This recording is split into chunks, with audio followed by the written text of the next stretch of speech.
নমস্কার, আমি স্বামী তন্ত্র দেবানন্দ পুরী। আর আজ আমরা এসেছি ভারত সেবাশ্রম সংঘের কলকাতা শাখায়। সেখানে আমরা আজকে মুখোমুখি হয়েছি কলকাতার প্রধান কার্যালয়ে স্বামী দিব্যানন্দজি মহারাজ, যিনি গভর্নিং বডি অর্থাৎ পরিচালন সমিতির সদস্য। মাননীয় সদস্যের কাছ থেকে আমরা জেনে নেব বর্তমান সময়ে আধ্যাত্মিকতা, শ্রী শ্রী মাতৃমন্দির ল্যান্সডাউন তার দ্বাদশ বর্ষপূর্তি এবং তরুণ প্রজন্মের মধ্যে আধ্যাত্মিকতার গভীর যে নিগড় রয়েছে, আধ্যাত্মিকতার পৃষ্ঠভূমি ভারত এবং বাংলার যে ঐতিহ্য এবং সংস্কৃতি, সে সম্পর্কে আমরা আজ মূল্যবান বক্তব্য এবং কথোপকথন, একটি আধ্যাত্মিক আড্ডা বলা চলে, আপনারা শুনতে থাকবেন। এবং ভক্তিপথ 14 অবশ্যই অবশ্যই অবশ্যই সাবস্ক্রাইব করতে ভুলবেন। তো মহারাজ, আমি যেটি বলছিলাম যে আজকের এই যে সমসাময়িক সময় আমরা দেখছি, খুবই একটা ভারাক্রান্ত হৃদয়ে আমরা রয়েছি। যা যা সব কিছু চলছে, তো এর মধ্যেও তো আমাদেরকে ভালো থাকতে হবে। তো আপনি যদি একটু সনাতন হিন্দু সংস্কৃতি সম্পর্কে একটু বলেন। আমরা একটু পেছনে ফিরে যাচ্ছি। ভারত সেবাশ্রম সংঘের মহান প্রতিষ্ঠাতা যুগশ্রী প্রণবানন্দজি মহারাজ সিদ্ধি লাভ করেছিলেন বাজিতপুরের শ্মশানের দিকে, বাংলাদেশে যেটা এখন বর্তমান পরিস্থিতি। এবং সিদ্ধি লাভের প্রাণ মুহূর্তে তারই কণ্ঠদেশ থেকে সর্বপ্রথম প্রতিধ্বনিত হয়েছিল এ যুগ মহাজাগরণের যুগ, এ যুগ মহামিলনের যুগ, এ যুগ মহাসমন্বয়, মহামুক্তির যুগ। ভারত আবার জাগবে, ভারত আবার উঠবে, ভারত আবার জগৎগুরুর বরেণ্য আসনে উপবেশন করবে। এই সিদ্ধ বাণী, এই দৈবী বাণীকে কার্যকর রূপ দেওয়ার জন্যে তিনি প্রচেষ্টা করেছিলেন ভারত। 1916 খ্রিস্টাব্দে তিনি সিদ্ধি লাভ করেছিলেন এবং 1917 খ্রিস্টাব্দে মাঘী পূর্ণিমার পুণ্যতিথিতে তিনি ভারত সেবাশ্রম প্রতিষ্ঠা করেছিলেন বা স্থাপন করেছিলেন। এবং আপনারা জানেন, যেখানে বন্যা, যেখানে মহাপ্লাবন, যেখানে তাণ্ডব, উন্মত্ত বন্যা, প্রচণ্ড লীলা ধ্বংসাবশেষ রেখে যায় ভারতবর্ষের দিকে দিকে, প্রান্তে প্রান্তে, প্রদেশে প্রদেশে, সেখানে ভারত সেবাশ্রম সংঘের সর্বত্যাগী সন্ন্যাসীর জন্য সেবার অর্ধনিয়ে পৌঁছে যাচ্ছে। যেখানে দুর্ভিক্ষের পদধ্বনি, যেখানে মৃত্যুর করানোর ছায়া আকাশ বাতাস ভরে তোলে, বাষ্প পরিপূরিত করে তোলে, সেখানে স্বামী প্রণবানন্দজির মন্দির প্রথম তিনি অনুধাবন করেছিলেন দেশ বিভাজন হতে যাচ্ছে এবং আমাদের হিন্দু সমাজের ভেতর কোনো চিন্তা নেই, হিন্দুত্ব বোধ নেই। তিনি বলেছিলেন যে আমি দেখতে পাচ্ছি যে দেশ বিভাজন হচ্ছে, হিন্দু সমাজের মানুষ তারা মানে শ্রীগাল কুকুরের মতো পথে ঘাটে, পোকা মাকড়ের মতো পথে ঘাটের মতো সেই দিকটা আসছে। তাই তিনি বিভিন্ন রাজনৈতিক নেতা তাদের ডেকে ডেকে বলছেন, তোমরা সংগঠিত হও, সংঘবদ্ধ হও এবং হিন্দুদের জন্য একটা আবার ভূমি সৃষ্টি করো। ডক্টর শ্যামাপ্রসাদ মুখোপাধ্যায়কে তিনি 1941 সালে বিরাট সম্মেলনের ডাক দিলেন। শ্যামাপ্রসাদ মুখোপাধ্যায়কে তিনি নির্বাচন করেছিলেন সম্মেলনের সভাপতি রূপে। স্বামীজিদের পাঠালেন শ্যামাপ্রসাদ মুখোপাধ্যায়কে আমার কাছে। তিনি কথা দিলেন যে আসবো, আগামীকাল যাবো। স্বামীজিরা গেছেন আনতে, গুরুমহারাজ তৈরি হয়ে বসে আছেন। দেশ বিভাগের মুখে বহু চিন্তার দিক রয়েছেন, কী হবে কী হবে। তিনি সময় বিকেলবেলা একটা জোর করে বলছেন যে আজকে নয় কালকে হবে, অবশ্যই। পরের দিন স্বামীজিরা গেছেন, ডক্টর মুখোপাধ্যায় একই দিন সময় করতে পারেন, বলছেন যে আগামীকাল। তৃতীয় দিন গেছেন, তৃতীয় দিনই সময় করতে পারেনি। চতুর্থ দিন, পঞ্চম দিন এখন জোর করে বললেন আমি কিছুতেই সময় করতে পারছি না। গুরু মহেশকে দয়া করে আপনারা গিয়ে বলুন, আমার প্রণাম জানান এবং সম্মেলনের দিন আমি যাব এবং সম্মেলনের সভাপতিত্ব আমি করব, আমি ওনার আশীর্বাদ নিতে যাব। ঠিক জন্মাষ্টমীর দিন সম্মেলনের দিন গুরু মহারাজ স্বামী প্রণবানন্দজি প্যান্ডেলের পাশে একটা গাড়ি নিয়ে বসে রয়েছেন। ডক্টর শ্যামাপ্রসাদ মুখোপাধ্যায় গুরু মহারাজ স্বামী প্রণবানন্দজি গাড়ি থেকে নামলেন। গাড়ি থেকে নেমে ডক্টর শ্যামাপ্রসাদ মুখোপাধ্যায়কে নিয়ে মঞ্চে উঠলেন। শ্যামাপ্রসাদ মুখার্জি প্রণাম করে লুটিয়ে পড়েছেন। তিনি তাকে আশীর্বাদ করলেন এবং নিজের গলার মালাটা খুলে ডক্টর শ্যামাপ্রসাদ মুখোপাধ্যায়ের গলাতে পড়েছেন। পাশাপাশি বসে কথা হচ্ছে। বললেন যে হিন্দু সমাজের এই দুরবস্থা, দুর্দিন, দেশ বিভাজন হতে যাচ্ছে, বাংলা বিভাজন হবে। গোটা বাংলাতে মুসলমানের সংখ্যা 55% এবং হিন্দুর সংখ্যা 45%। সমগ্র বাংলাটা পাকিস্তানে চলে যাবে। কাজেই বাবা তোমার কাছে আমার অনুরোধ, হিন্দুদের জন্য, বাঙালি হিন্দুদের জন্য একটা আবাস সৃষ্টি করবো। কথা দিয়েছিলেন সম্মেলন শুরু হলো, ডক্টর শ্যামাপ্রসাদ মুখোপাধ্যায় প্রমাণ করলেন তার কাছে। গুরুমঞ্চকে নিয়ে আসা হলো বালিগঞ্জ আশ্রমের বিশ্রাম মন্দিরে, এখনকার ওই বিশ্রাম মন্দিরে নিয়ে আসা হলো। তার জামা গেঞ্জি খুলে দেওয়া হচ্ছে, দর করছে, খুলে দেওয়া হচ্ছে। তিনি স্বাগতোক্তি করছে যে হিন্দু সমাজের এখন প্রতিনিধি নিয়োগ করলাম ডক্টর শ্যামাপ্রসাদ মুখোপাধ্যায়। আগামী দিনে ডক্টর শ্যামাপ্রসাদ মুখার্জি ভারতবর্ষ শাসন করবে। কিন্তু আমরা যদি পশ্চিমবঙ্গকে জিজ্ঞেস করি যে পশ্চিমবঙ্গ তুমি কোথা হইতে আছে, ওই দিক চক্রবনের অন্তরাল থেকে পশ্চিমবঙ্গের উত্তর আসবে ভারত বিভাজনের সময় পাকিস্তান হইতে ডক্টর শ্যামাপ্রসাদ মুখোপাধ্যায়ের হাত ধরিয়া আমার জন্ম নিয়েছে। ডক্টর শ্যামাপ্রসাদ মুখোপাধ্যায় নিজেই বলেছেন কংগ্রেস ভারত বিভাজন করেছে, আমি পাকিস্তান বিভাজন করে পশ্চিমবঙ্গের সৃষ্টি করেছি। তারই উক্তি, Congress divided India, I, Dr. Shama Prasad Mukherjee, divided Pakistan and created West Bengal for the Hindus. কিন্তু আজকে ওয়েস্ট বেঙ্গলে পশ্চিমবঙ্গকে হিন্দুদের জন্য আছে। আমরা যখন দেখেছি 1975-76 ওইদিকে দেখেছিলাম, প্রশাসনিক তেমন একটা কিছু ছিল না, কোথাও টুপি পরা দেখা যেত না। কিন্তু এখন সর্বত্রই দেখা যাচ্ছে তারা সংখ্যালঘু নয়। বাংলাদেশ থেকে তাদের আগমন ঘটছে, কাতারে কাতারে মুসলিম অনুপ্রবেশ করছে পশ্চিমবঙ্গে। সম্প্রতি মালদার মথাবাড়িতে, মুর্শিদাবাদে যে দাঙ্গা হয়ে গেল, দাঙ্গা নয়, হিন্দুদের মেয়েদের তাড়িয়ে দেওয়া হয়েছে কলকাতার এই মহেশতলাতে, মেটিয়াবুরু ইত্যাদি ইত্যাদি। বড় ভূপাচ্ছ, আর হিন্দুদের ভেতর চেতনা নেই।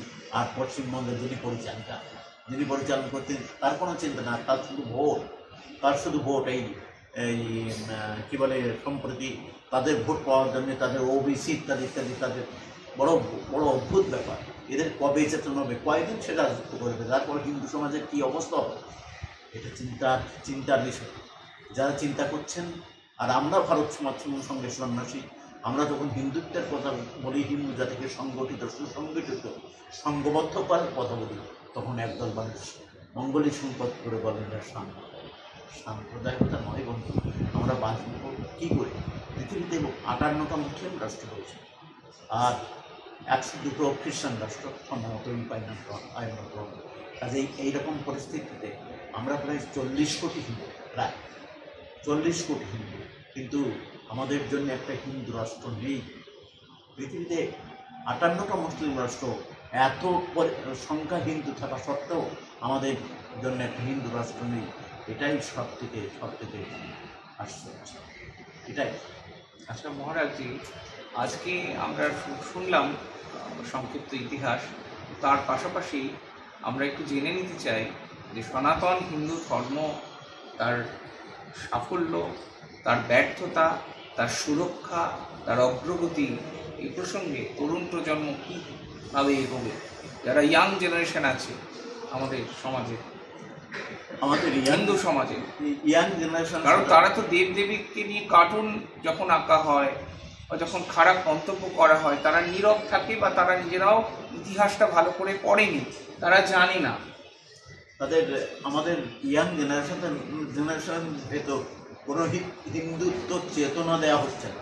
তাদের ওই স্কুল কলেজ থেকে রাজনীতি এই করে নিজেদের ধর্ম, আমরা যে হিন্দু, আমরা একটা হিন্দু এমন একটা সংস্কৃতি, মানে যে সংস্কৃতি কাউকে হিংসা বা নিন্দা শেখায়। হিন্দু সর্বধর্ম সমন্বয়, ভীষণ মানে আমরা সবাইকে আপন করে নিই। অতিথি দেব ভব, অতিথি নারায়ণ ভব, live and let other live. একদমই তাই। অন্যকেও বাঁচতে দেবো, আমি নিজেও বাঁচবো, অন্যকেও বাঁচতে দেবো। এবং ওই দিবে আর নিবে, মিলাবে যাবে না ফিরে, এই ভারতের মহামানবের সাগর তীরে। হেথায় দাঁড়ায় দুবাহু বাড়ায়, নমি নর দেবতারে, উদার ছন্দে পরমানন্দে নন্দন করিতারে। সেই পরমাত্মা, সেই যুগাচার্য শ্রীমৎ স্বামী প্রণবানন্দজি মহারাজ, যাকে বলা হয় চলমান শিব, ঠিক একইভাবে যুগাবতার শ্রীরামকৃষ্ণ, তিনি সর্বধর্ম সমন্বয়বাদের মহান বাণী এই পবিত্র ভারত ভূমিতে তিনি প্রতিষ্ঠা করেছিলেন। শুধু নয়, গোটা পৃথিবীতে তাঁরই যোগ্য উত্তরসূরি স্বামী বিবেকানন্দ বিশ্বজয়ী, তিনি সনাতন হিন্দু ধর্মকে গোটা বিশ্বের কাছে আধুনিক রূপে প্রতিষ্ঠা করিয়েছিলেন, চিনিয়েছিলেন। ভারত নামের একটি দেশ আছে, একটি রাষ্ট্র আছে, আমরা গর্বিত, আমরা ভারতবাসী। তিনি বলেছিলেন তাঁর এই স্বগতোক্তি একটি মহৎ বাণী, যা আমরা আজকে প্রায় ভুলতে বসেছি। এটি আমাদের অত্যন্ত লজ্জার বিষয় আমি মনে করি। এটি অত্যন্ত আমাদের দীনতা এবং হীনতার পরিচয়, এবং তারপরেও আমরা মানে হিন্দু সংস্কৃতিকে আমরা খুবই অবমূল্যায়ন করি। আমরা হিন্দুরাই কিন্তু এটা বেশি করে থাকি। হ্যাঁ, দয়া করে কেউ ভুল বুঝবেন না, আপনাদের আরও বেশি সচেতন হওয়া উচিত আমার মনে হয়। এবং স্বধর্ম, আমাদের যে স্বদেশী সংস্কৃতি, সেটা সম্পর্কে আমাদের অনেক ওয়াকিবহাল হওয়া উচিত। আমাদের দেশের যারা বাবা মায়েরা আছেন তাদের উচিত বেশি করে মানে মা বাবারা তাদের বাচ্চাদের ভর্তি করেন কনভেন্ট স্কুলে, এবং সেখানে ভর্তি করার পর সেখানে তাদের বাইবেল তাদের পড়ানো হয়। সম্প্রতি একটা আমাদের শিক্ষক, সে আমার কাছে এসছে তার স্ত্রী এবং কন্যাকে নিয়ে। আমি জিজ্ঞেস করছি কোন স্কুলে, নাম বললো। তারপর আগে একটা স্কুলে ওকে ভর্তি করেছিলাম, তো আমি স্কুলে যাওয়ার সময় একটা গীতা দিয়ে দিতাম, ছোট্ট একটা গীতা ব্যাগের ভিতরে। স্কুলে গিয়েও মাঝে মাঝে গীতার ব্যাগকেও প্রণাম একবার প্রণাম করতে গিয়ে ওদের ম্যাডাম দেখে রেখেছি, এটা কি গীতা। তখন আমাকে কল করলো যে ও ব্যাগের ভিতরে গীতা দিয়েছেন, যে আমরা তো এখানে বাইবেল পড়ি, গীতা ঢোকালেন, গীতা হলে আমাদের এখানে চলবে না। বলছে গীতা তো আমার বাচ্চাকে, আমি হিন্দু, গীতা আমি দেবো, গীতা তার রক্ষা ব্যবস্থার সঙ্গে সম্পন্ন থাকে। তা বলছে তাহলে এখানে চলবে। বলছে আমি এখন ডিসিশন নিয়ে আপনার টিচির দরকার, আমার মেয়েকে আমি চেতন করে অন্য স্কুলে চলে এসেছেন, কনভেন্ট স্কুলে, কিন্তু সেখানে এই বাধ্যবাধকতা। মানে এইরকম মা বাবা চাই। হ্যাঁ, আমার সন্তানকে হিন্দুত্ব শিক্ষা দেবে, ওই বাইবেল নয়। হ্যাঁ, ওই জিসাস ক্রাইস্টের বাণী, গীতার শিক্ষায় শিক্ষিত পেয়েছে। বেদ উপনিষদের পথে যারা চলেন, যারা শ্রীমদ্ ভগবত গীতা পাঠ করেন নিয়মিত, বা যারা আমাদের তুলসী মাতাকে, বৃন্দা দেবীকে অর্ঘ্য প্রদান করেন, সূর্যার্ঘ্য প্রদান করেন, আমাদের যে অনেকগুলি পরম্পরা আছে, সেই পরম্পরার মধ্যে যারা আশ্রিত, আপনি কি মনে করেন যে তাবিজ, কবজ, মাদুলি, আংটি তার থেকেও শক্তিশালী ঈশ্বরের কৃপার চেয়ে? একদম নয়, একদম নয়, একদম নয়। এটা আমাদের ঐতিহ্য, তুলসীকে সম্মান জানানো, তুলসীকে জল প্রদান করা, আমাদের পূর্বপুরুষেরা এই শিক্ষাটা দিয়ে গেছে। এখন তাবিজ, মাদুলি ইত্যাদি ইত্যাদি, হাত দেখা ইত্যাদি ইত্যাদি, যে হাত দেখছে ভবিষ্যৎবাণী করছে, সে নিজেই জানেন তার ভবিষ্যৎ। মানে অধিকাংশ মানুষ বলেন যে আমার ভাগ্য খারাপ, ভগবান ডেকে হচ্ছে না, ভগবানকে ডেকে হচ্ছে না আমার, মানে এই সব শাস্ত্রজ্ঞ যারা সব আছেন তাদের কাছে যেতে হবে, এবং তারা ছুটে যান যে হোম যজ্ঞ এইসব করতে হবে, এইসব করলে আমার সব কিছু ভালো হয়ে যাবে। এইটা কি ঠিক? আপনি কি মনে করেন, আপনার কি মতামত? আধ্যাত্মিকতার দিকে আমাদের যেতে হবে। ওই তাবিজ, কবজ বা কারো কাছে হাত রেখে দিলে এরা মানুষের সঙ্গে প্রতারণা। সে নিজের ভবিষ্যৎ বলতে পারে না, অপরের ভবিষ্যৎ মানুষকে বিভ্রান্তির কথা তুলে দিচ্ছে। কাজেই আমাদের যেতে হয় আমাদের আধ্যাত্মিকতার পথে, এবং যারা আধ্যাত্মবাদী সন্ন্যাসী বা যারা আধ্যাত্ম পথের পথিক, তাদের স্মরণ করতে হবে। এবং আমাদের ভেতরে আমরাও যে তারা যদি আধ্যাত্মবাদী হতে পারেন, তাদের ভেতরে একটা বিশ্বাস আসবে ভগবানের প্রতি, শ্রী ভগবানের প্রতি। কাজে এই বিশ্বাসই বড় জিনিস, বিশ্বাস নিয়ে বস্তু পাওয়া যায়। আমি কিছুদিন আগে একটি অনুষ্ঠানে গিয়েছিলাম, সেই অনুষ্ঠান থেকে ফেরার পথে কিছু মানুষ আমার গেরুয়া খুলে দেওয়ার জন্য হুমকি দেয়, এবং তারা বলে যে আমি যে লাইভ অনুষ্ঠান করি গণদেবতার দরবারে স্বামী তন্ত্র দেবানন্দ পুরী, ফেসবুকে এটি অত্যন্ত জনপ্রিয় হয় অনুষ্ঠান। এখন আমি ভক্তিপথ, এই যে চ্যানেল ভক্তিপথ 14, এই চ্যানেলে নিয়মিত লাইভ অনুষ্ঠান করি। এই লাইভ অনুষ্ঠানেও নানান ধরনের হুমকি দেওয়া হয়। তো এই সনাতন সংস্কৃতি রক্ষার্থে সনাতনী হিসেবে এটি আমার কাছে খুব বাধা। আপনি এ প্রসঙ্গে কী বলবেন? ভালো পথে অগ্রসর হলে, আর যারা এটা তো থাকে চিরদিন ছিল। স্বামী বিবেকানন্দ যখন তার মতো মানুষ যখন পথে চলতেন অনেক সময় তাকে নিয়ে টিটকিরি করতেন, এবং স্বামী বিবেকানন্দ বলতেন যে আহম্মক লোক পূর্বেও দেখিয়েছে, এই প্রথম। কাজে এটা খুব তুচ্ছ ব্যাপার। পথে চলতে হলে এই গতকালকের কোথা ট্রেনে আসতে গিয়ে একজন মহারাজকে শুনলাম, তাকে একটা ঘুষি মেরে শুনে কষ্ট। যখন একজন যাত্রী ভদ্রলোক আমাকে বললেন অমুক আশ্রমের শুনে কেউ তো গর্ভগ্রস্ত হয়ে আমার শুনে খুবই কষ্ট নেই বাংলার অবস্থা।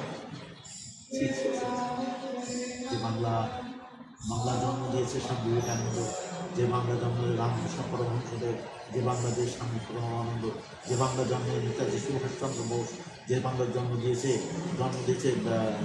আশুতোষ চন্দ্র, বাংলার বাঘ আশুতোষ শ্যামাপ্রসাদ মুখোপাধ্যায়, কত মহাপুরুষ বাংলাকে, এই মনীষীদের বাংলা, আত্মত্যাগের বাংলা, ঐতিহ্যের বাংলা কোথায় কোথায় পৌঁছে গেছে বাংলা। কত কত মানে নিম্নগামী আমরা, কত নিচেতে আমরা নেমে এসেছি, কি পরিণতি। মানে আত্মানম অক্ষার্থ জগদ্ধিতায়, সেইটা বোধহয় আমরা ভুলে যাচ্ছি। আমরা একান্নবর্তী ছিলাম, তাই থেকে আমাদের একার অন্য হয়ে গেছে, যে আমি যা পাবো আমি তা করে নেবো, আর কাউকে কিছু দেব না।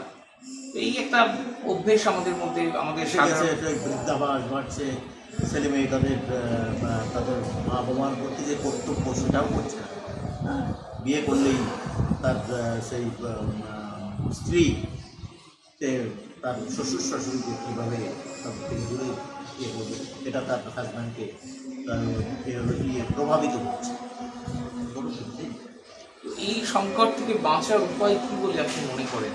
মানে আমাদের দর্শক বন্ধুদের যারা অনেক দূর দূরান্ত থেকে, সারা পৃথিবী থেকে এই চ্যানেলটি দেখেন, এটা হচ্ছে আমাদের সন্তান সন্ততি, এদের যেমন আমাদের মা বাবাদের একটা ইয়ে হয়েছে, তাদের বাচ্চা অবস্থা থেকে কনভেন্ট স্কুলে, কনভেন্ট স্কুলে পড়ুক, কিন্তু তার ভেতর প্রথম থেকে তাদের ভিতরে একটু গীতা ইত্যাদিতে ধর্মবোধ, মা বাবার প্রতি কর্তব্যবোধ ইত্যাদি ইত্যাদি, এ সমস্ত তাদের ভেতর তাদের মাথায় ঢুকিয়ে দেওয়া দরকার।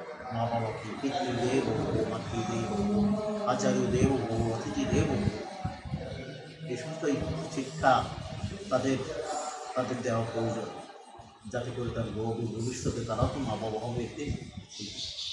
মহারাজজি, আপনি কি মনে করেন আমি গর্বিত, আমি হিন্দু, আমি গর্বিত, আমি ভারতবাসী, এটা বলা কি অপরাধ? একদম। এটি স্বামী বিবেকানন্দের কথা। এটি বিবেকানন্দ বলেছেন, I am proud to call myself a Sanatani. আমি নিজেকে হিন্দু বলে গর্ববোধ করি। আচার্য স্বামী প্রণবানন্দজি মহারাজ, ভারত সেবাশ্রম সংঘের প্রতিষ্ঠাতা, তিনি তো চলমান শিব, এবং তিনি বলেছেন আমি প্রতিটা হিন্দুকে আমি হিন্দু এই মন্ত্র আমি জপ করাতে চাই, এবং প্রতিটা হিন্দুকে আমি হিন্দু নাম আমি জপ করি। তো আপনি মনে করেন না যে এটি অপরাধ? একদম গৌরব। অপরাধ কোথায়? গৌরব। হিন্দু বলতে আমি, স্বামী বিবেকানন্দ বলেছেন আমি হিন্দু বলে নিজেকে গর্ব করি। তো অনেক মানুষ কিন্তু আছেন যারা নিজেদেরকে মানুষ বলে দাবি করছেন, এবং তারা কোনোভাবেই বলছেন যে আমি কোনো সংকীর্ণ ধর্মের গণ্ডির মধ্যে থাকতে রাজি নই, আমি হিন্দু নই। এরা কি মানুষ নাকি সে নিজের পরিচয় সে নিজেই জানে না সে যে কি?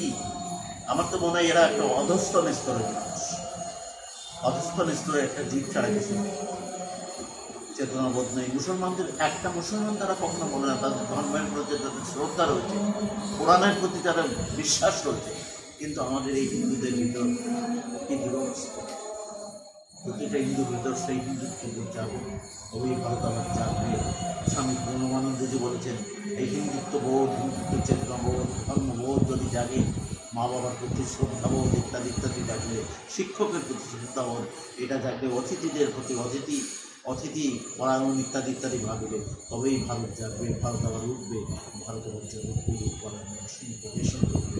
এনভে সফল কবির কণ্ঠে কণ্ঠ মিলে উঠতে চাই, এনভে সফল এনভে কাহিনী, আসিবেই সেদিন। তারপর আমি বিবেকানন্দের মহৎ বাণী, তো আমরা যারা এই কলকাতা শহরে থাকি, পশ্চিমবঙ্গে থাকি, ভারতে থাকি, আমাদের মধ্যে একটা ভীষণ রকম প্রবণতা দেখা যাচ্ছে যে বিড়ালকে মারা, কুকুরকে মারা, বিশেষ করে কুকুরকে মারা। তা আমি খুব সামান্য জানি, আমি বেশি কিছুই জানি না, আধ্যাত্ম সম্পর্কেও আমার কোনো ধারণা নেই, কোনো জ্ঞান নেই, আমি অজ্ঞানী। কিন্তু আমি এইটুকু জানি যে মহাকাল এবং মহাকাল ভৈরবের বাহন কুকুর। তো বহু মানুষ পশু হত্যা করছে, এবং বিশেষ করে আমরা ইংরেজি বইতে ছোটবেলায় আমরা সবাই পড়েছি, এ নিয়ে কারোর কোনো সন্দেহ থাকার কথা নয়, যে dog is man's best friend, dog is a faithful animal. তো আমরা কোথাও পড়িনি এরকম যে man is a faithful animal, আমরা এটা পড়েছি যে man is a rational animal. তো একটা জীব হয়ে আর একটা জীবকে হত্যা কি করে করছে মানুষ, এই প্রসঙ্গে কি বলবে? আমাদের হিন্দু সমাজে আমাদের বিশ্বাস, আমাদের শাস্ত্রের বিশ্বাসী আমরা 84 লক্ষ জমি ভ্রমণ করে মুক্তির শেষ ধাপ এই মনুষ্য। আমরা তো ঈশ্বরকে লাভ করবো বলেই মানব দেহ পেয়েছি, জন্ম পেয়েছি, এবং মানুষেরও শেষ ধাপ এখান থেকেই আমরা দেবত্বের দিকে যাবো। আমরা যাবো। কিন্তু এই হিন্দু সমাজে আমরা অপরকে হিংসা করা, নিন্দা করা, কোনো আমরা এই যে কুকুর, বিড়াল ইত্যাদি, আমরা এক সময় এই সমস্ত গণ্ডি পেরিয়ে একের পর এক চক্রা আকারে আমরা সবাই কাজে একটা কুকুরকে দিলাম, আমি কুকুর ছিলাম, বিড়াল ছিলাম, অবশ্য সেই দেহ আমি পেয়েছি। কাজে কোনো প্রাণীর কোনো রকম হিংসা বা কোনো রকম এসবই ঈশ্বরের সৃষ্টি, এই বোধ আমি হচ্ছে। তো যারা অ্যাসিড ছুঁড়ছেন, কুকুরের গায়ে জ্বলন্ত দেশলাই সিগারেট ছুঁড়ে দিচ্ছেন, তার চোখ উপড়ে দিচ্ছেন, কান কেটে দিচ্ছেন, কুকুরের পায়ে গাড়ি চলে যাচ্ছে, এবং তারপরে ড্রাইভার যিনি উনি ক্ষমা চাইছে না, বলছেন ও তো রাস্তার কুকুর, ও তো জন্মেছে মরবে বলেই। তো আপনি কি বলবেন? এইরকম মানবিকতার কদর্য উদাহরণ। মানুষের ভেতর একটা পশুর ভাব, মানুষের ভেতর সেই স্বর্গও রয়েছে, এখানে অসুরও রয়েছে, সেই অসুর সমাচ্ছন্ন ব্যক্তি, সুস্থ ব্যক্তি, এদের ভেতর সেই মানুষের এদের ভেতর কোনো প্রেম নেই। আমার বাড়ির সামনে একটা মানুষ গরিব ঢুকিয়েছে, দাঁড়ানো, তাকে যদি খাবার না দিতে পারলাম, শতচিহ্ন একটা বস্ত্র করে দাঁড়ানো, তাদের যদি একটা বস্ত্র না দিতে পারতাম, এই যদি তাদের ভেতর এইটুকু সহানুভূতি, এইটুকু ভালোবাসা যদি না থাকে, তো কিসের মানুষ, পেটের মান, কিসের বুঝ, এইটুকু যদি না থাকে, তাহলে এটা তো হিন্দুত্বের শিক্ষাই। এর পাশাপাশি আমি আর একটা প্রশ্ন করতে চাই যে আমাদের বহুজন হিতায় বহুজন সুখায় অতিথি দেব ভব, এখন সব কিছু বলতে গিয়ে অতিথি তুম কব যাওগে। হ্যাঁ, এখন যদি হই সুজন, এখন যদি হই দুজন, তবুও তেঁতুল পাতায় কেউ থাকতে পারছে না। হ্যাঁ, আমাদের একটা বাংলায় প্রচলিত আছে কথা, যদি হই সুজন তেঁতুল পাতায় নজন। তো সেটা তো আর থাকছে না, এখন আমরা সবাই টুকরো টুকরো হয়ে যাচ্ছি। আমাদের স্বামী আমার কেউ স্নেহধন্য, সে কথায় কথায় আমাকে কয়েকবার বলেছে যে কৃষ্ণনগর ওইদিকে রাখি সংস্কৃতি, বাড়িতে হয়তো ব্যয় মশাই এসছে, তো কথা হচ্ছে, মিষ্টি মিষ্টি কথা হবে, এক রাত দু রাত লেগেছে। তারপর ব্যয় মশা বলে আমাকে একটু যেতে হবে বাড়ি, চলুন চলুন নৌকাতে থেকে নৌকোতে করে এসছে। তার নৌকোটা ঠেলে দিয়ে যখন খালে নেমে গেছে নৌকো, তখন ব্যয় মশাই আর কয়টা দিন থেকে গেল, কিন্তু নৌকোটা আর কয়টা দিন থেকে গেলে ভালো তো না, মানে এইরকম মানসিকতা কোথায় আমরা পৌঁছে গেছি। তো এখন কিন্তু আমরা সব দরজা বন্ধ করে দিচ্ছি, যোগাযোগ বিচ্ছিন্ন হয়ে যাচ্ছে, এইরকম একটা হয়ে যাচ্ছে। এইরকম একটা সময় দেখুন, গানে গান আসছে, কালি কালি বল রসনা, একটা অদ্ভুত প্রকৃতি আজকে। আজকের আকাশ খুব মেঘলা, কিন্তু বৃষ্টি হয়নি, একটা দম বন্ধ করা পরিস্থিতি আজকে পরিবেশ। আকাশের দিকে যদি আমরা দেখি, আকাশে বৃষ্টি হব, কিন্তু মহাপ্রকৃতি আজকের দিনটিকে যেন অন্যভাবে মানে দিব্য চেতনার আলোকে স্বামী দিব্যানন্দজি মহারাজ কিন্তু রয়েছেন, এবং আপনারা সবাই জানেন যে আমি দিব্যভাবের উপাসনা করে থাকি। দিব্যতার সঙ্গে দিব্যতার মিলন, আমি তো সবসময় বলি আমি পরম প্রেমময়, আমি প্রেম করতে ভালোবাসি, প্রেম দিতে ভালোবাসি, প্রেম পেতে ভালোবাসি। কিন্তু ভুল করবেন না, এটি কিন্তু জাগতিক প্রেম নয়, পারমার্থিক প্রেম। হ্যাঁ, পরমার্থকে জান। আমরা অর্থকে আপনারা অনেক জেনেছেন, অর্থ কিভাবে সুরক্ষিত রাখা যায়, সঞ্চিত রাখা যায়, অর্থ দিয়ে আপনি কি কি বিনিয়োগ করবেন। পরমার্থই কিন্তু আপনার জীবনের সব কিছু। ভগবান শ্রীরামকৃষ্ণ বারবার বলছে যে কামিনী কাঞ্চন ত্যাগ করো। ঠাকুরের যে পথ, যত মত তত পথ। এই প্রসঙ্গে আমি বলতে চাই যে এই ভারত ভূমিতে, এই বিশ্বে বহু সম্প্রদায়, বহু ভাষাভাষী মানুষ আছেন, বিবিধ সংস্কৃতির মানুষ আছেন। আমরা হিন্দুরা, হিন্দু সনাতনীরা আমাদের কিভাবে আচরণ করা উচিত, কীরকমভাবে চলা উচিত, যাতে আমাদের এই বসুধৈব কুটুম্বকম, হ্যাঁ, এই গোটা পৃথিবীটা একটা বিশ্বগ্রামে পরিণত হয়েছে বিশ্বায়নের পরে। তো আমরা কিভাবে চললে আমাদের হিন্দু সনাতন সংস্কৃতি, তার গরিমা, তার ঐতিহ্য, তার সুপ্রাচীন ইতিহাসকে আমরা এগিয়ে নিয়ে যেতে পারবো, রক্ষা করতে পারবো স্বধর্মকে, এবং তার পাশাপাশি কিভাবে আমরা সর্বধর্ম সমন্বয়বাদ, মহা সমন্বয়ের এই যুগ, যোগাচার্য শ্রীমৎ স্বামী প্রণবানন্দজি মহারাজের একটি অমোঘ উক্তি, এবং আমি একটি ছবি দেখেছিলাম, মানব প্রেমী মহাপুরুষ। এই ছবিটি আপনারাও দেখবেন। এখানে কিন্তু পরম প্রেমময় তিনি তার নীতি আদর্শ, এবং তিনি যখন, আমি যদি খুব ভুল না করি, আমি ছবিটি খুব মন দিয়ে দেখেছি, ফার্স্ট ডে ফার্স্ট শো। তো সেখানে তিনি যখন একদম কম বয়সী, একদম সদ্য যুবক, তিনি সংঘ প্রতিষ্ঠা করার স্বপ্ন দেখেছিলেন এবং হিন্দু সনাতনী ঐতিহ্যকে রক্ষা করবেন, এটি তিনি বলছেন। এবং সেই সময় 3-4 তলা বাড়ি, বড় বড় বাড়ি থেকে তিনি বলছেন আমাকে একটু ভিক্ষা দিন, আমি একটি সংঘের জন্ম দিতে চাই। বলতে এই বেটা ভণ্ড, এই ছেলে ছোকরার দল, এরা নেশাভান করবে বলে টাকা চাইতে এসেছে। এটি তাকে শুনতে হয়েছে। এবং দুর্ভাগ্য কিরকম, এটি আমি দুর্ভাগ্য বলবো না, সৌভাগ্য, এটি আমাদের ঈশ্বরের দিব্য লীলা, যাতে আমরা শিখতে পারি, জানতে পারি। তো ওই সঙ্গেরই কোনো এক সভ্য, সে কিন্তু তার মায়ের খুব অসুখ ছিল, তাই জন্য কিছু অর্থ সে নিজের অর্থ বলে মনে করে সে নিজের কাছে রেখেছিল। এবং তিনি কতটা প্রেমময় দেখুন, তিনি বললেন যে সঙ্গে তোমার কোনো জায়গা নেই, তুমি চলে যাও। কিন্তু তুমি পেট ভরে তাকে ভাত খাওয়ালেন এবং তাকে কিছু অর্থ, যাতায়াতের ভাড়া এবং চিকিৎসার জন্য ব্যক্তিগতভাবে কিছু টাকা তিনি দিয়ে দিলেন। তো আমরা এই ভারত ভূমিতে, এই বাংলাতে আমরা এইরকম সনাতনী সংস্কৃতি ঐতিহ্য দেখে এসেছি।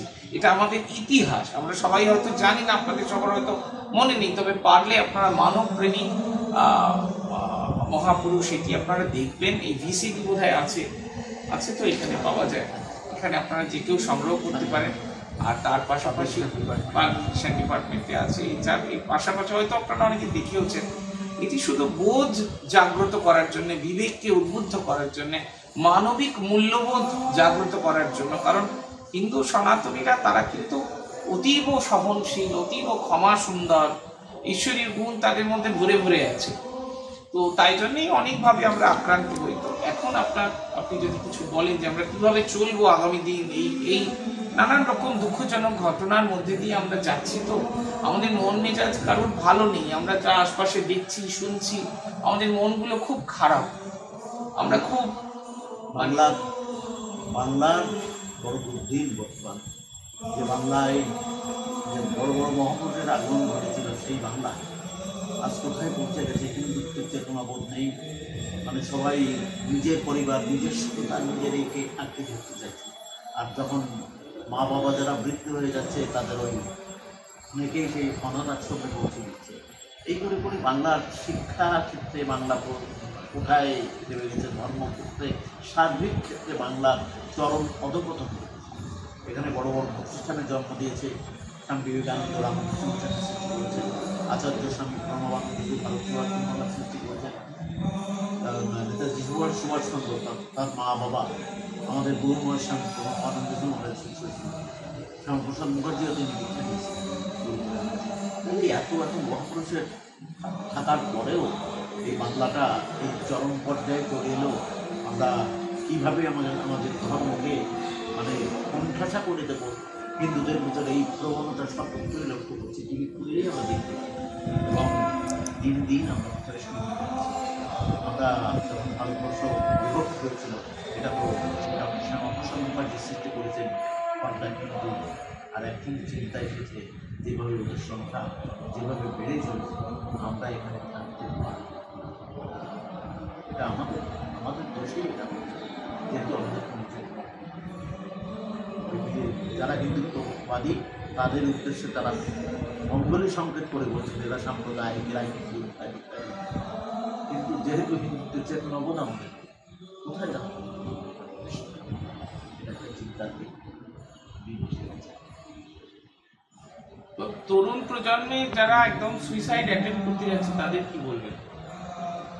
যারা জীবন রাখতে চান, ঈশ্বরের দেওয়া এই জীবন, এটা অনেকের ধারণা আছে বাবা মার মিলনের ফলে হয়তো বায়োলজিক্যাল পেরেন্টস তারা বলছে যে আমি খুব ডিপ্রেসড, আমি জীবনের সব জায়গা থেকে হেরে গেছি, আমার এই জীবন আর রাখার দরকার নেই। তো আমি ক্ষেত্র বিশেষে মৃত্যু প্রসঙ্গে বলি, আমরা তো মৃত্যুরই উপাসনা করি, মৃত্যুরূপা কালিকা, তো মা তো স্বয়ং মৃত্যু। তো আমি কিন্তু জীবনে 5 বার মৃত্যুর মুখ থেকে ফিরে এসেছি।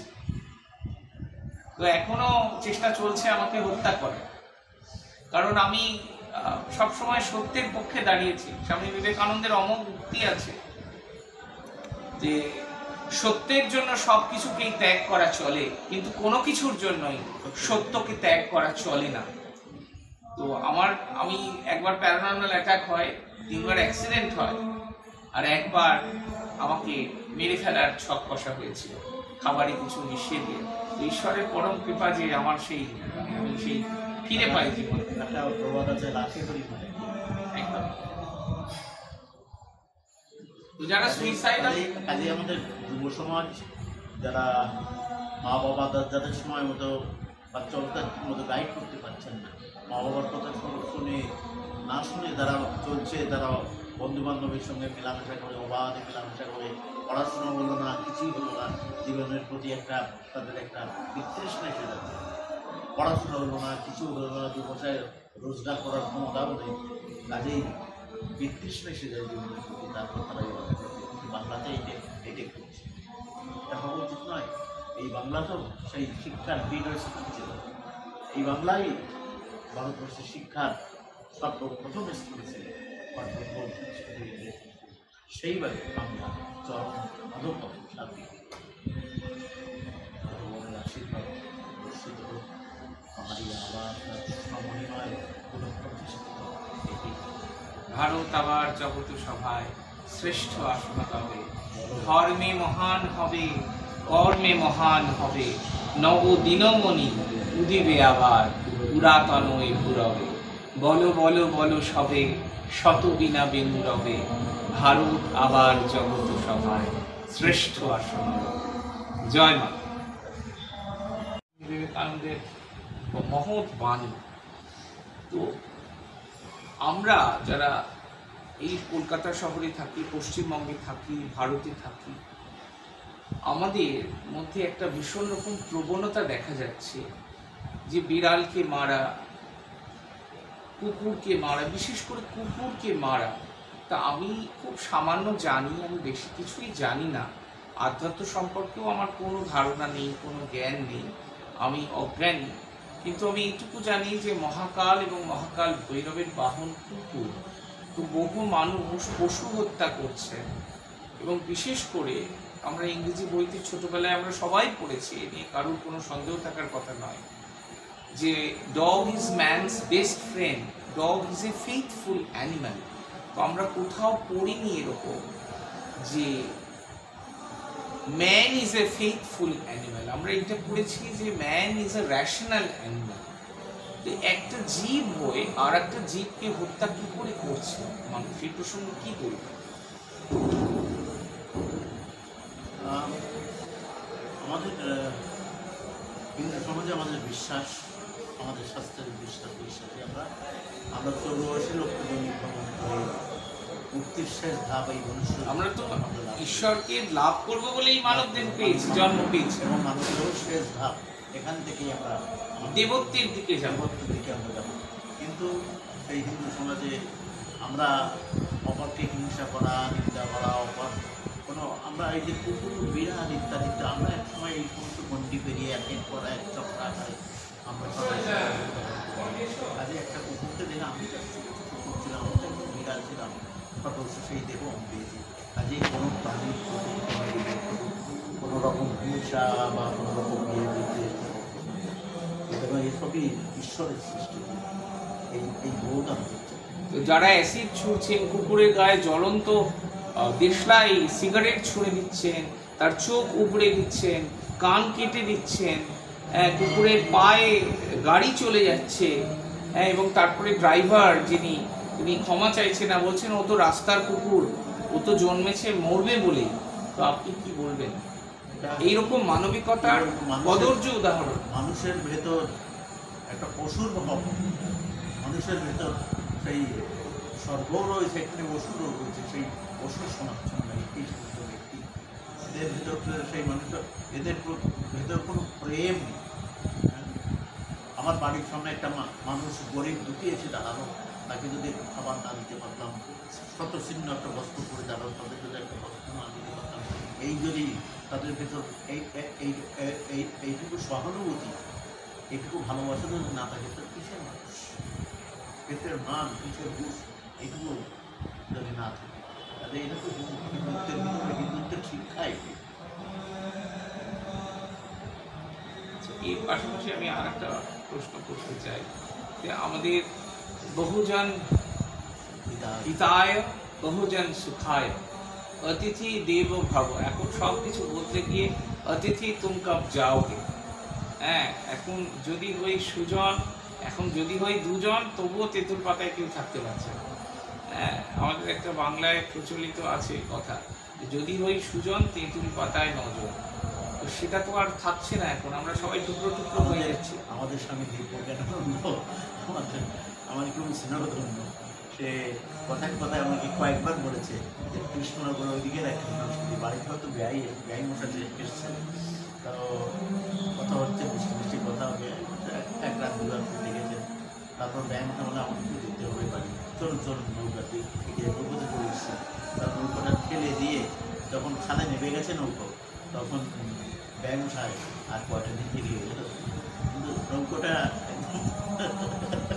আর কয়টা দিন থেকে গেলে ভালো তো না, মানে এইরকম মানসিকতা কোথায় আমরা পৌঁছে গেছি। তো এখন কিন্তু আমরা সব দরজা বন্ধ করে দিচ্ছি, যোগাযোগ বিচ্ছিন্ন হয়ে যাচ্ছে, এইরকম একটা হয়ে যাচ্ছে। এইরকম একটা সময় দেখুন, গানে গান আসছে, কালি কালি বল রসনা, একটা অদ্ভুত প্রকৃতি আজকে আকাশ খুব মেঘলা, কিন্তু বৃষ্টি হয়নি, একটা দম বন্ধ করা পরিস্থিতি আজকে পরিবেশ। আকাশের দিকে যদি আমরা দেখি, আকাশে বৃষ্টি হব, কিন্তু মহাপ্রকৃতি আজকের দিনটিকে যেন অন্যভাবে মানে দিব্য চেতনার আলোকে স্বামী দিব্যানন্দজি মহারাজ কিন্তু রয়েছেন। এবং আপনারা সবাই জানেন যে আমি দিব্যভাবের উপাসনা করে থাকি, দিব্যতার সঙ্গে দিব্যতার মিলন। আমি তো সবসময় বলি আমি পরম প্রেমময়, আমি প্রেম করতে ভালোবাসি, প্রেম দিতে ভালোবাসি, প্রেম পেতে ভালোবাসি, কিন্তু ভুল করবেন না, এটি কিন্তু জাগতিক প্রেম নয়, পারমার্থিক প্রেম। হ্যাঁ, পরমার্থকে জান। আমরা অর্থকে আপনারা অনেক জেনেছেন, অর্থ কিভাবে সুরক্ষিত রাখা যায়, সঞ্চিত রাখা যায়, অর্থ দিয়ে আপনি কি কি বিনিয়োগ করবেন, পরমার্থই কিন্তু আপনার জীবনের সব কিছু। ভগবান শ্রীরামকৃষ্ণ বারবার বলছে যে কামিনী কাঞ্চন ত্যাগ করো। ঠাকুরের যে পথ, যত মত তত পথ। এই প্রসঙ্গে আমি বলতে চাই যে এই ভারত ভূমিতে, এই বিশ্বে বহু সম্প্রদায়, বহু ভাষাভাষী মানুষ আছেন, বিবিধ সংস্কৃতির মানুষ আছেন। আমরা হিন্দুরা, হিন্দু সনাতনীরা আমাদের কিভাবে আচরণ করা উচিত, কীরকমভাবে চলা উচিত, যাতে আমাদের এই বসুধৈব কুটুম্বকম, হ্যাঁ, এই গোটা পৃথিবীটা একটা বিশ্বগ্রামে পরিণত হয়েছে বিশ্বায়নের পরে।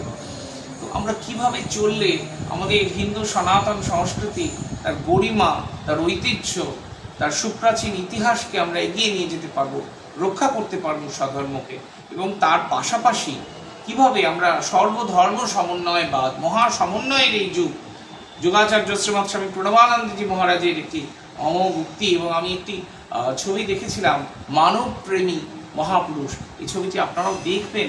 এখানে কিন্তু পরম প্রেমময় তিনি তার নীতি আদর্শ, এবং তিনি যখন, আমি যদি খুব ভুল না করি, আমি ছবিটি খুব মন দিয়ে দেখেছি, ফার্স্ট ডে ফার্স্ট শো, তো সেখানে তিনি যখন একদম কম বয়সী, একদম সদ্য যুবক, তিনি সংঘ প্রতিষ্ঠা করার স্বপ্ন দেখেছিলেন এবং হিন্দু সনাতনী ঐতিহ্যকে রক্ষা করবেন, এটি তিনি বলছেন। এবং সেই সময় 3-4 তলা বাড়ি, বড় বড় বাড়ি থেকে তিনি বলছেন, আমাকে একটু ভিক্ষা দিন, আমি একটি সংঘের জন্ম দিতে চাই। বলছে এই বেটা ভণ্ড, এই বেটা ভণ্ড, এই ছেলে ছোকরার দল, এরা নেশাভান করবে বলে টাকা চাইতে এসেছে। এটি তাকে শুনতে হয়েছে। এবং দুর্ভাগ্য কীরকম, এটি আমি দুর্ভাগ্য বলবো না, সৌভাগ্য, এটি আমাদের ঈশ্বরের দিব্য লীলা, যাতে আমরা শিখতে পারি, জানতে পারি। তো ওই সঙ্গেরই কোনো এক সভ্য, সে কিন্তু তার মায়ের খুব অসুখ ছিল, তাই জন্য কিছু অর্থ সে নিজের অর্থ বলে মনে করে সে নিজের কাছে রেখেছিল। এবং তিনি কতটা প্রেমময় দেখুন, তিনি বললেন যে সঙ্গে তোমার কোনো জায়গা নেই, তুমি চলে যাও, কিন্তু তুমি পেট ভরে তাকে ভাত খাওয়ালেন এবং তাকে কিছু অর্থ, যাতায়াতের ভাড়া এবং চিকিৎসার জন্য ব্যক্তিগতভাবে কিছু টাকা তিনি দিয়ে দিলেন। তো আমরা এই ভারত ভূমিতে, এই বাংলাতে আমরা এইরকম সনাতনী সংস্কৃতি ঐতিহ্য দেখে এসেছি। এটা আমাদের ইতিহাস, আমরা সবাই হয়তো জানি না, আপনাদের সবার হয়তো মনে নেই, তবে পারলে আপনারা মানবপ্রেমী মহাপুরুষ, এটি আপনারা দেখবেন। এই ভিসিডি বোধহয় আছে তো, এখানে পাওয়া যায়, এখানে আপনারা যে কেউ সংগ্রহ করতে পারেন। আর তার পাশাপাশি বাংলাদেশের ডিপার্টমেন্টে আছে, এই পাশাপাশি হয়তো আপনারা অনেকে দেখেওছেন। এটি শুধু বোধ জাগ্রত করার জন্য, বিবেককে উদ্বুদ্ধ করার জন্য, মানবিক মূল্যবোধ জাগ্রত করার জন্য। কারণ হিন্দু সনাতনীরা তারা কিন্তু অতীব সহনশীল, অতীব ক্ষমা সুন্দর, ঈশ্বরীয় গুণ তাদের মধ্যে ভরে ভরে আছে। তো তাই জন্যই অনেকভাবে আমরা আক্রান্ত হই। তো এখন আপনি যদি কিছু বলেন যে আমরা কীভাবে চলবো আগামী দিন, এই নানান রকম দুঃখজনক ঘটনার মধ্যে দিয়ে আমরা যাচ্ছি, তো আমাদের মন মেজাজ কারোর ভালো নেই। আমরা যা আশপাশে দেখছি, শুনছি, আমাদের মনগুলো খুব খারাপ। আমরা খুব বাংলার বড় দুর্দিন বর্তমান, যে বাংলায় যে বড় বড় মহাপুরুষের আগমন ঘটেছিল, সেই বাংলা আজ কোথায় পৌঁছে গেছে, হিন্দুত্বের চেতনা বোধ নেই। মানে সবাই নিজের পরিবার, নিজের সন্তান নিজেদেরকে আঁকড়ে ধরতে চাইছে। আর যখন মা বাবা যারা মৃত্যু হয়ে যাচ্ছে, তাদের ওই অনেকেই সেই অনাথ আশ্রমে পৌঁছে দিচ্ছে। এই করে করে বাংলার শিক্ষা ক্ষেত্রে বাংলা কোথায় নেমে গেছে, ধর্মক্ষেত্রে, সার্বিক ক্ষেত্রে বাংলার চরম অধঃপতন ঘটেছে। এখানে বড় বড় প্রতিষ্ঠানে জন্ম দিয়েছে স্বামী বিবেকানন্দ, রামকৃষ্ণ মিশনের সৃষ্টি করেছে, আচার্য স্বামী প্রণবানন্দ ভারত সেবা সৃষ্টি করেছেন, নেতাজি সুভাষচন্দ্র তার মা বাবা, আমাদের গুরুময় স্বামী প্রণবানন্দ মহারাজ শিশু, শ্যামাপ্রসাদ মুখার্জিও তিনি দীক্ষা দিয়েছেন। এত এত মহাপুরুষের থাকার পরেও এই বাংলাটা এই চরম পর্যায়ে চলে এলো। আমরা কীভাবে আমাদের ধর্মকে মানে কোণঠাসা করে দেবো, হিন্দুদের ভিতরে এই প্রবণতা সর্বত্রই লক্ষ্য করছি, তিনি খুললেই আমরা দেখতে পাই। এবং দিন দিন আমরা কোথায় শুনতে পাচ্ছি। আমরা যখন ভারতবর্ষ বিভক্ত হয়েছিল, এটা তো শ্যামাপ্রসাদ মুখার্জি সৃষ্টি করেছেন পর্দায় হিন্দু, আর এখন চিন্তা এসেছে যেভাবে ওদের সংখ্যা যেভাবে বেড়ে চলেছে, আমরা এখানে থাকতে পারি। এটা আমাদের দোষেই এটা হচ্ছে, যেহেতু আমাদের কোনো যারা হিন্দুত্ববাদী তাদের উদ্দেশ্যে তারা মঙ্গলী সংকেত করে বলছেন এরা সাম্প্রদায়িক, এরা হিন্দু ইত্যাদি। কিন্তু যেহেতু হিন্দুত্বের চেতনা বোধ আমাদের কোথায় যাবো, চিন্তা তরুণ প্রজন্মে যারা একদম সুইসাইড অ্যাটেম্প করতে যাচ্ছে তাদের কি বলবেন? যারা জীবন রাখতে চান, ঈশ্বরের দেওয়া এই জীবন, এটা অনেকের ধারণা আছে বাবা মার মিলনের ফলে হয়তো বায়োলজিক্যাল পেরেন্টস তারা বলছে যে আমি খুব ডিপ্রেসড, আমি জীবনের সব জায়গা থেকে হেরে গেছি, আমার এই জীবন আর রাখার দরকার নেই। তো আমি ক্ষেত্র বিশেষে মৃত্যু প্রসঙ্গে বলি, আমরা তো মৃত্যুরই উপাসনা করি, মৃত্যুরূপা কালিকা, তো মা তো স্বয়ং মৃত্যু। তো আমি কিন্তু জীবনে 5 বার মৃত্যুর মুখ থেকে ফিরে এসেছি। তো এখনো চেষ্টা চলছে আমাকে হত্যা করে, কারণ আমি সবসময় সত্যের পক্ষে দাঁড়িয়েছি। স্বামী বিবেকানন্দের অমোঘ উক্তি আছে যে সত্যের জন্য সবকিছুকেই ত্যাগ করা চলে, কিন্তু কোনো কিছুর জন্যই সত্যকে ত্যাগ করা চলে না। তো আমি একবার প্যারানর্মাল অ্যাটাক হয়, 3বার অ্যাক্সিডেন্ট হয়, আর একবার আমাকে মেরে ফেলার ছক কষা হয়েছিল খাবারে কিছু মিশিয়ে দিয়ে। ঈশ্বরের পরম কৃপা যে আমার আমি সেই ফিরে পাই জীবন। একটা প্রবাদ আছে, লাখে করি একদম।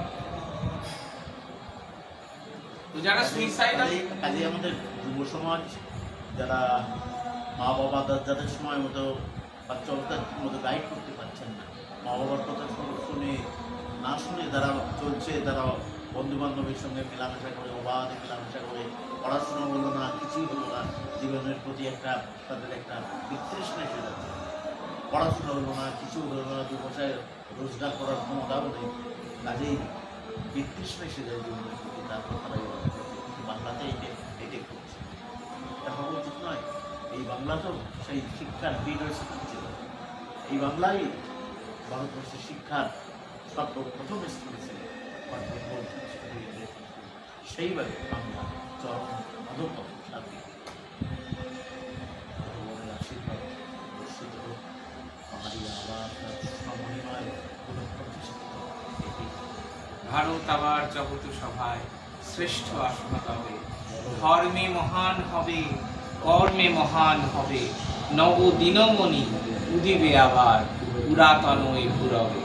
বলো বলো বলো সবে, শত বিনা বিন্দু রবে, ভারত আবার জগত সভায় শ্রেষ্ঠ আসন। জয় মা।